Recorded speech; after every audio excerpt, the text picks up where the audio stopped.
¿Qué tal estáis, franjiverdes? Bienvenidos al análisis de la victoria por 1-0 del Elche frente al Getafe, que deja las cuentas muy claras de cara a la última jornada. Si el equipo de Sarabia no pierde en Girona, frente a un equipo que también se juega la vida, seguirá siendo de primera división. Frente a los de Bordalás vimos, como no podía ser de otra manera, otro partido marcado por las emociones que llevaron a los locales a salir súper motivados y a dar su 100% en cuanto a intensidad,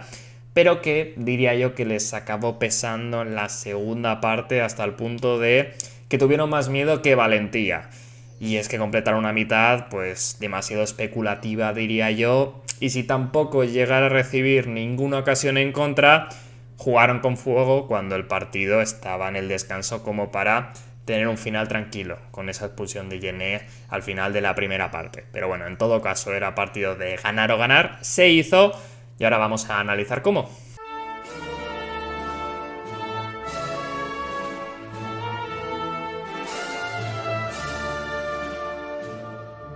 Empezamos como siempre analizando cuál fue el once inicial y frente al Getafe vimos el mismo que ante el Alavés por parte de Sarabia, pero con un cambio obligado. Básicamente estaba sancionado Alex Febas, baja importante, aunque finalmente no fue necesario para lograr la victoria, e iba a entrar un interior adelantado que no terminaba de convencer en las últimas jornadas, porque Gonzalo Villar pasó a su rol más natural, diría yo, como interior en base a la jugada, que se ha adaptado a jugar con Febas, pero que naturalmente su posición es esa, la del jugador de Lleida, y la cosa estaba entre Diang, Cepeda y Martín Neto. Y en las últimas semanas, sin estar rindiendo mucho el congoleño, venía dos partidos jugando por delante de los otros dos y efectivamente fue el que salió de inicio. Luego hay que comentar que Víctor Chus estuvo por delante de Bua Sangaré en esa posición de central derecho y diría yo que por los mismos motivos que frente al Alavés, por tener esa dosis extra de experiencia que hace falta en este tipo de partidos y ser una alternativa algo más defensiva.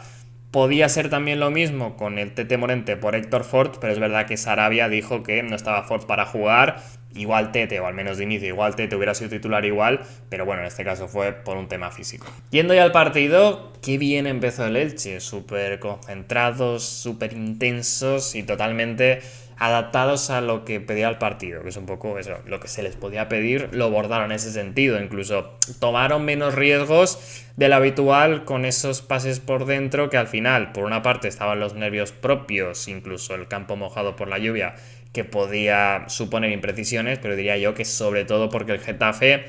es de donde más ocasiones saca, de robar envíos por dentro peligrosos, salir a la contra y luego en posicional les cuesta más. Por ahí el Elche igual pudo tener algo menos de fluidez, renunciar al buen ataque por ahí, pero le salió totalmente a cuenta porque es que tuvieron constantemente el balón. La pelota no le duró nada a los visitantes, que salieron casi como si no se jugara nada, fue un tanto extraño. Dominó absolutamente el Elche en esta primera parte y tuvieron primero la de Álvaro Rodríguez con ese gran giro tras una buena asociación con André da Silva, y enseguida a los 20 minutos encontraron ese golazo de Víctor Chust, que llega fruto del dominio posicional que estaban teniendo los de Sarabia tras una jugada a balón parado, podríamos decir, un saque de banda que pone vigas al área. Primer despeje del Getafe, Víctor Chust, el central derecho, plantado en la frontal rival, le pega bote pronto y disparo imparable, o sea, es tremendo. Es verdad que hay un defecto ahí del Getafe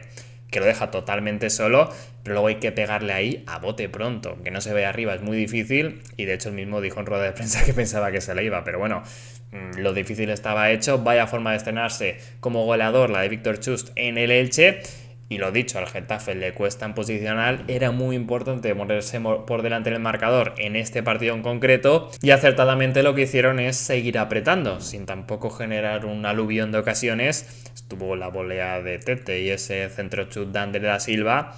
El Getafe es que ni pisaba el área de Dituro. Luego sobre el 40 llega otra noticia muy positiva para el partido del Elche y es la expulsión de Yené, que además nos sirve como muestra de la intensidad con la que salieron los jugadores franjiverdes, porque es una expulsión forzada, primero por Diang y luego por Valera, que creyeron y lucharon por dos balones divididos en las que diría yo no tenían las de ganar, pero llegaron, sobre todo Valera, tocando ahí para que el central del Getafe cometiera la misma imprudencia que Petrote en la Cartuja y se llevara, diría yo, una roja bastante clara. A partir de entonces el partido estaba como para seguir así, sin tampoco tomar excesivos riesgos. Si hacía las cosas bien, el 2-0 iba a acabar llegando y seguramente con él la rendición del Getafe. Pero los visitantes de cara a la segunda parte dieron un paso adelante y sobre todo el Elche lo aceptó y dio el paso atrás, cediendo demasiados metros cuando estaban con uno más. No son ni mucho menos un equipo de encerrarse y ceder la pelota. Y luego encima no terminaron de aprovechar las puertas que dejaban los azulones. Por eso, por estar con uno menos. Que alguna contra de peligro hubo, sobre todo más en el tramo final.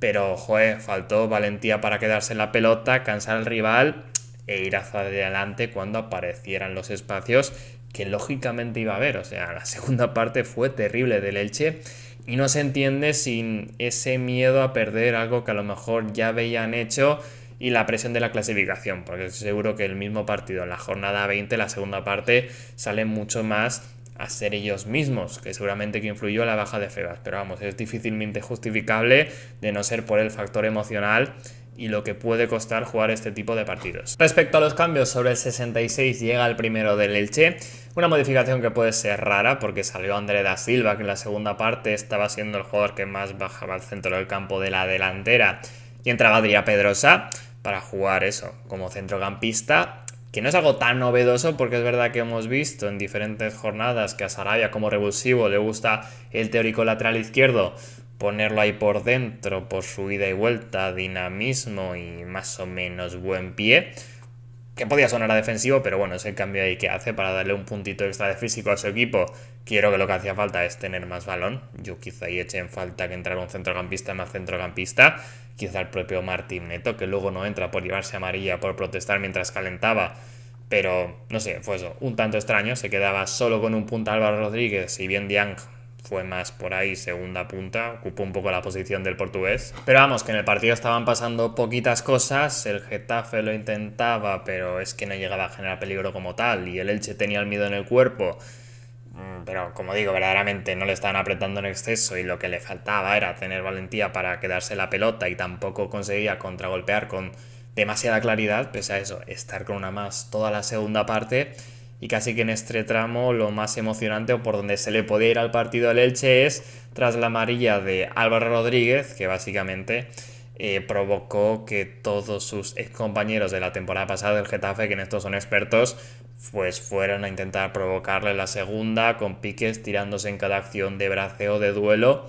Y es verdad que dio la sensación de que por momentos si Sarabia no lo quitaba podía liarse por ahí, tanto para esta como para la siguiente jornada en Girona. Finalmente lo cambió más adelante y básicamente creo que no lo cambia antes, porque creo que sale un poco tarde, porque Rafa Mir no estaba para jugar y claro, quitabas poderío aéreo por meter un bajito, porque no tenías alternativas. Antes, sobre el 81, Germán Valera tiene la ocasión más clara de toda la segunda parte, tras una buena acción desde el suelo de Grady Diang, que eso, es que luchó todas las pelotas. En ese sentido, fue seguramente de los mejores partidos del congoleño como franjiverde. Le da un balón al espacio a Germán Valera, que aún en el 80 pues estaba con las pilas cargadas como casi siempre, se pega un carrerón, el tío es una moto, y se planta en el mano a mano, quizá no de la mejor manera porque podía haberlo gestionado mejor para tener un tiro más limpio o el pase a Álvaro Rodríguez, pero acaba disparando al primer palo e impacta precisamente en el palo derecho de la portería de David Soria. No es la mejor definición, como digo, creo que no son los mejores toques anteriores de proximidad, pero tampoco está mal y se queda en este caso muy cerca ya de terminar de cerrarlo. Ya casi que para finalizar vamos a hablar de los últimos cambios, que los voy a juntar como si fuera una ventana, porque ocurrieron en un minutito de diferencia, supongo que para perder tiempo. También los hizo de por medio del Getafe, fue un tanto extraño, pero bueno, de facto digamos que va a ser la misma ventana y creo que conlleva un cambio de sistema. Es verdad que fue un poco híbrido entre el 5-3-2, pero yo vi más el 5-4-1, lo más defensivo para acabar. Como decía antes, Álvaro Rodríguez tenía que salir del partido, pero no había delantero en el banquillo que diera condiciones físicas como para poder meter un jugador similar, porque Juan Piera, el jugador del Ilicitano, sería un debutante y es otra cosa, y eso Rafa Mir parece que no estaba para jugar. Entonces esa posición la ocupó Tete Morente, como frente al Mallorca, no sé si lo recordáis, en los últimos minutos, para darle presión e intensidad, y más o menos cumplió ahí el de la línea de la Concepción. A partir de ahí, por el carril derecho se quedaba vacío, entraba Josan, tampoco estaba Héctor Ford como hemos comentado. Un cambio que viene siendo habitual, un poco extraño, pero que lo viene usando Sarabia, cambiando a Víctor Chust por Buba Sangaré para refrescar un poco ahí en la defensa. Y Young como opción más defensiva para el centro del campo, porque Marc Aguado estaba muy cansado, al igual que Grady Dieng, entrando por ahí Cepeda para partir desde esa banda derecha y terminar de cerrar el partido con relativa tranquilidad, más allá del sufrimiento que tiene el fútbol, de que un gol puedes recibirlo en cualquier momento con un centro de los que pone el Getafe, hay una mano, un penalti, vete tú a saber, pero que es verdad que el Getafe pues tampoco tenía muchas soluciones pese a que el Elche estuviera demasiado encerrado. Pero bueno, al final victoria, que era lo único importante y además justa, porque es que no he mencionado ninguna ocasión del Getafe, no las hay. Y ya dije la semana pasada que al Elche le tocaría seguramente sacar 4 de 6 puntos y ahora se reduce a 1 en Girona. No será fácil, les va a tocar seguir sufriendo muchísimo por esta permanencia que en condiciones normales por puntos ya estaría sentenciada, y además también con ese extra de mala suerte de que se juega la vida frente a otro equipo en la misma situación, pero así ha salido la temporada y queda ya pues una final, esta vez sí con todas las letras, en la que te vale el empate, pero que te obliga a dar una buena versión en la asignatura que más le ha costado el Elche esta temporada, que son los partidos como visitante. Pero bueno, ya llegaremos a eso. Antes, las notas de los jugadores frente al Getafe. Y aquí las tenéis. Como veis, no hay ningún suspenso, aunque sí que me lo he pensado, sobre todo con los 2-5 y especialmente con André da Silva, que se me quedó corto en los duelos por abajo con balón al pie en la asociación. Creo que ha tenido que dar bastante más, ya no solo en este partido concreto frente al Getafe, que estuvo poco fino, diría yo, como durante la temporada. Yo esperaba a André da Silva que diera más eso en el juego corrido, más allá de los goles, que sí que ha estado bien, ha llegado a la decena y está bastante bien, aún tiene, veremos lo que hace en Girona. Pero eso, particularmente frente al Getafe, me faltó más en cuanto a lo asociativo y demás. Me ha decepcionado un poquito por ahí el portugués. Y luego Gonzalo Villar, que sí que le iba a mantener en el 5, porque es verdad que su partido, digamos, yendo a las acciones que tiene, no está mal,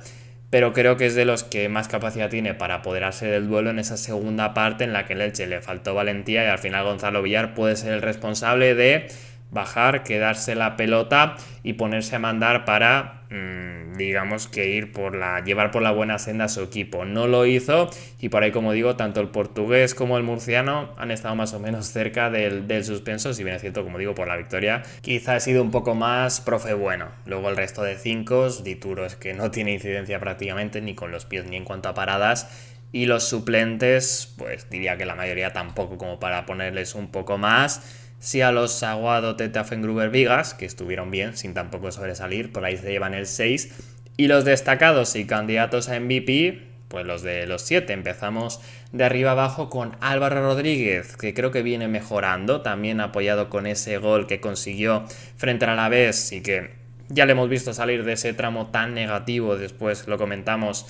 de que hace un par de meses tuviera ese partido tan complicado frente a Osasuna. Venimos viendo una mejor versión de Álvaro Rodríguez, tanto en los duelos como también en cuanto a la generación de ocasiones. Y eso que el pobrecito, desde aquí mandarle ánimos, pues tuvo la pérdida de su padre, pero ha decidido quedarse con el equipo y de hecho es que su partido es bastante bueno, pese a esto último de la posible segunda tarjeta amarilla, pero que verdaderamente no estuvo cerca en ningún momento por su parte, solo que claro, como lo que exageraba el Getafe, pues hizo bien Sarabia, como digo, cambiándolo, o John López, uno de los dos. Luego Grady Dieng, que lo he mencionado antes, sin tampoco hacer un super partido con balón, lo vi más intenso que nunca, súper comprometido. Y oye,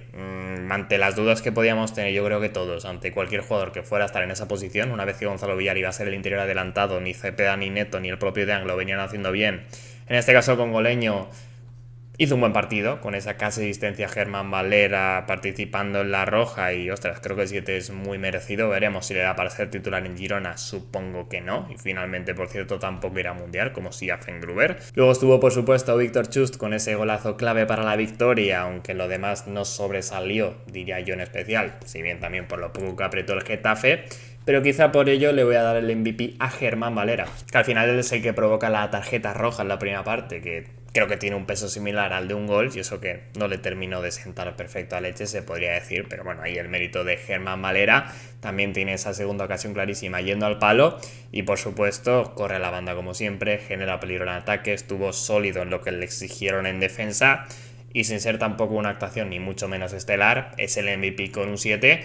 pero yo sé al que se lo doy. Y hasta aquí el vídeo. Si te ha gustado, te animo a dejar tu like, darle al botón de hypear y tu comentario sobre cómo ves el Elche en esta última jornada, las notas que he puesto, cualquier tipo de feedback al canal en general, por supuesto, es bienvenido. Y nos vemos en el próximo vídeo, que seguramente ya sea el post, en el que sabremos si el conjunto franjiverde jugará la temporada pasada en Primera División o le tocará bajar a la High Promotion.